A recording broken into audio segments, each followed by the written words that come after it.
જિલ્લામાં જમા થતા વાહનોના મુદ્દામાલ તેમજ દેશી દારૂ અને વિદેશી દારૂના મુદ્દામાલનો નાશ કરવાની કાર્યવાહી વખતો વખત કરવામાં આવતી હોય છે।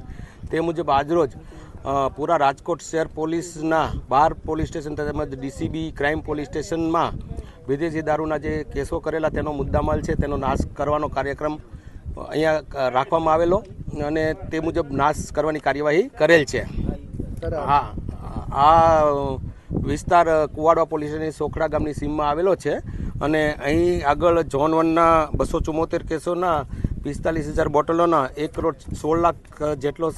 વિદેશી મુદ્દામાલ, ઝોન 2નો 261 કેસોનો 12,320 બોટલોનો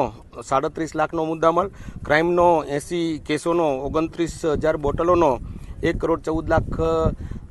રૂપિયાની કિંમતનો મુદ્દામાલ, એમ કુલ મળી 615 કેસોનો 88,000 બોટલો અને 2,68,38,000